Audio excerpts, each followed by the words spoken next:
O regime russo provocou um grave incidente internacional ao realizar um ataque direto contra um navio mercante da China que se encontrava nas águas territoriais da Ucrânia.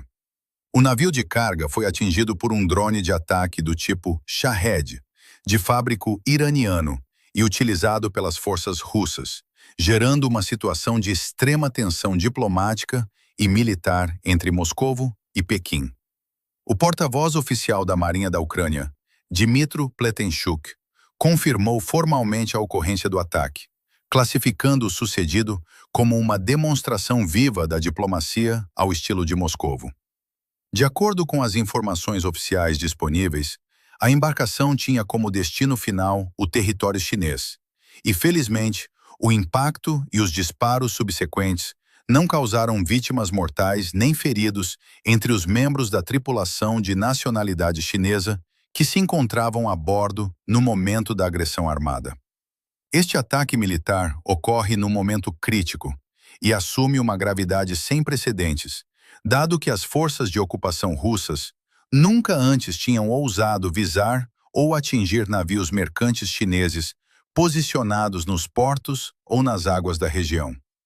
Analistas e observadores internacionais apontam que o incidente reflete o nível avançado de degradação e descoordenação das Forças Armadas da Federação Russa, que passaram a atingir os ativos econômicos e os cidadãos dos seus próprios parceiros estratégicos. O momento escolhido para a realização deste ataque com o drone Shahed é apontado como um erro estratégico terrível, ou até mesmo um ato deliberado de sabotagem interna dentro da própria hierarquia de comando do Kremlin, uma vez que o bombardeamento da embarcação ocorreu precisamente na véspera da viagem oficial mais importante do líder russo, Vladimir Putin, a Pequim, agendada para os dias 19 e 20 de maio. O contexto geopolítico subjacente a este acontecimento demonstra que a Federação Russa se encontra atualmente numa posição de dependência econômica e tecnológica quase absoluta em relação à China, funcionando como um vassalo do regime de Pequim. Dados recolhidos e divulgados pela agência financeira Bloomberg revelam que a cota de importações russas de tecnologias integradas na lista de sanções internacionais provenientes da China atingiu a marca impressionante de 90%, abrangendo a quase totalidade dos chips de microeletrônica, circuitos integrados e maquinaria industrial que entram na Rússia para sustentar a sua economia e o seu esforço militar. Esta dependência acentuou-se significativamente em comparação com o ano anterior, quando a percentagem se fixava em cerca de 80%, uma evolução motivada pelo progressivo aperto dos controlos e das sanções impostas pela União Europeia para bloquear as rotas de abastecimento de componentes avançados, indispensáveis à produção de armamento e semicondutores por parte de Moscovo. O núcleo destes acontecimentos expõe a fragilidade da posição diplomática do Kremlin, que se vê obrigado a prestar esclarecimentos diretos e detalhados ao líder chinês, Xi Jinping, após ter colocado em risco a vida de marinheiros chineses na véspera de uma cimeira bilateral de elevada importância. Analistas econômicos e políticos destacam a contradição profunda entre o discurso oficial da propaganda russa, que promove a ilusão de uma parceria estratégica equitativa e de uma amizade sem limites, e a realidade prática de uma colonização econômica progressiva por parte de Pequim. Segundo os dados apontados por Oleg Penzin, diretor do Clube de Discussão Econômica, o domínio financeiro e comercial da China já anulou por completo a soberania econômica da Federação Russa, uma vez que a entrada maciça de bens de consumo chineses, a preços baixos, destruiu a capacidade de produção interna da indústria russa. Esta assimetria econômica e a dependência colonial têm impactos severos e geograficamente desproporcionais dentro do próprio território russo, afetando de forma distinta as diferentes realidades sociais do país. Enquanto as populações das grandes metrópoles russas, com mais de 1 milhão de habitantes, continuam a ser abastecidas com todos os produtos necessários, mantendo uma ilusão de normalidade cotidiana assegurada pelas decisões centralizadas do Kremlin. As regiões administrativas e os sujeitos federais mais remotos sofrem as consequências diretas do isolamento e da crise. Na República da Iacútia, por exemplo, as autoridades já foram obrigadas a introduzir cartões de racionamento de alimentos para a população local, evidenciando que o custo real da dependência da China é pago de forma agravada pelas províncias distantes do centro político do poder.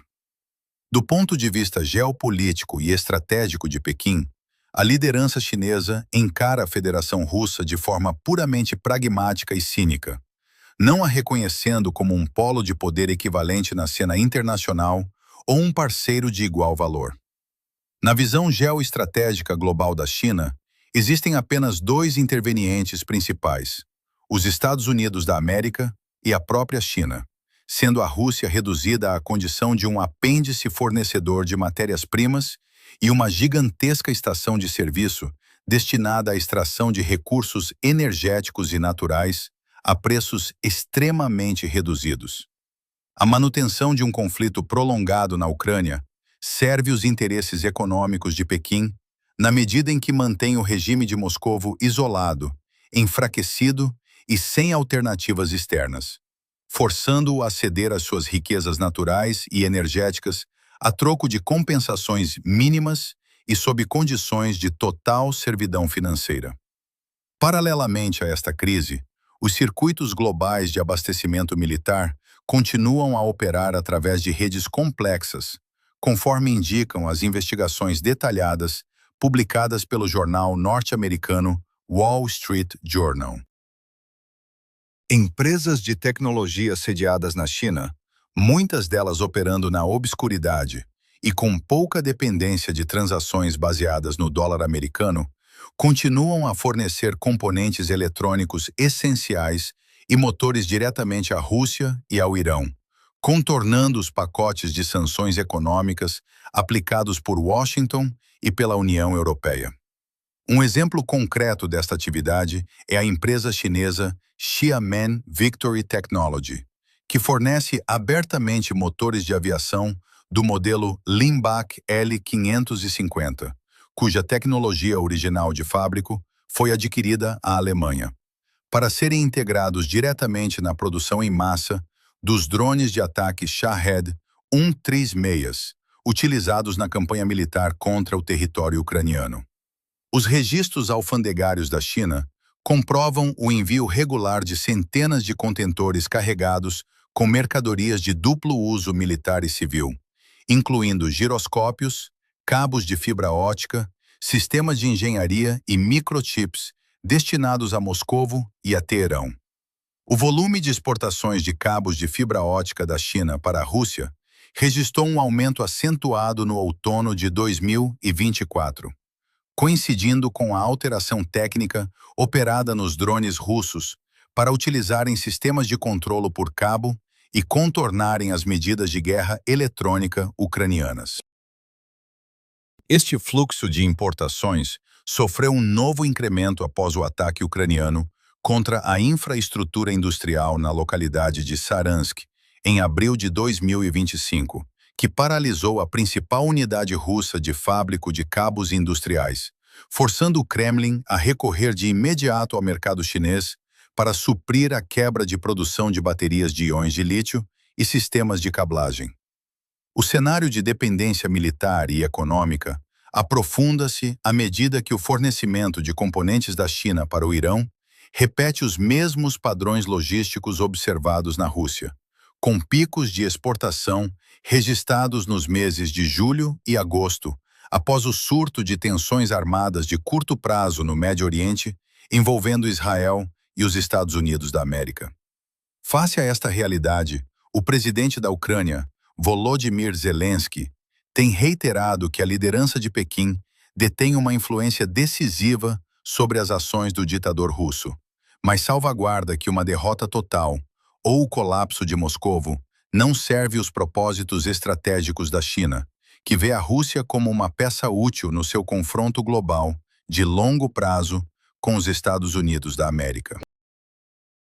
Para coordenar estas posições, o ministro dos Negócios Estrangeiros do Irão, Abbas Aradi, realizou uma ronda diplomática que incluiu consultas diretas com Vladimir Putin e uma deslocação à capital chinesa para avaliar o papel de mediação de Pequim nos diferendos com Washington. Simultaneamente, os Estados Unidos da América e a China avançam para uma fase complexa de negociações bilaterais diretas, marcadas pela preparação da primeira visita oficial de um presidente norte-americano a Pequim em quase uma década.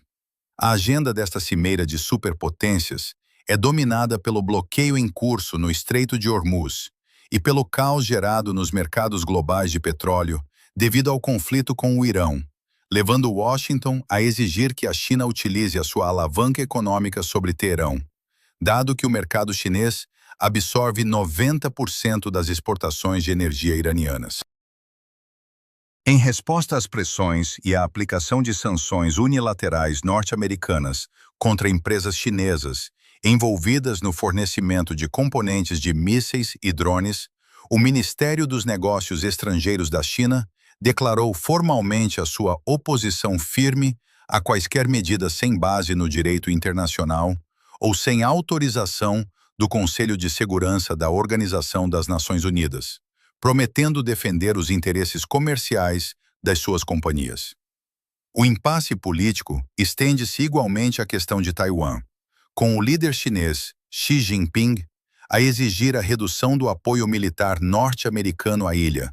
mesmo após Taipei ter efetuado uma redução preventiva no seu pacote de aquisição de armamento a Washington, como sinal de cedência diplomática antes da cimeira. No plano comercial, a comitiva norte-americana integra líderes executivos da construtora aeroespacial Boeing e grandes magnatas do setor agroindustrial, procurando negociar a extensão da trégua comercial temporária alcançada no encontro anterior na Coreia do Sul, onde se tinha travado a imposição mútua de tarifas alfandegárias e as ameaças chinesas de restrição à exportação de terras raras. Enquanto estas disputas tecnológicas de alta intensidade em torno dos microchips avançados se desenrolam, o debate internacional foca-se também nos contornos de um eventual acordo de paz ou cessar-fogo na Ucrânia, focado na necessidade absoluta de garantias de segurança robustas para evitar uma nova agressão russa. Especialistas em segurança internacional, como o analista norte-americano Ian Brzezinski, alertam que quaisquer garantias de segurança eficazes para a Ucrânia, após a paragem das hostilidades ativas, tende a assentar em dois pilares militares concretos: a prontidão operacional de uma força de dissuasão europeia de grande escala em território ucraniano, calculada em 3 divisões plenas em substituição dos atuais contingentes limitados das brigadas britânica, francesa e do grupo neerlandês, e uma participação ativa e tecnológica dos Estados Unidos da América na partilha de dados de informação, apoio aéreo externo e monitorização de zonas de amortecimento. Brzezinski adverte que a mera assinatura de papéis ou a ratificação de acordos pelo Senado não constituem uma dissuasão real contra Moscovo, se não forem acompanhadas por uma presença material tangível no terreno,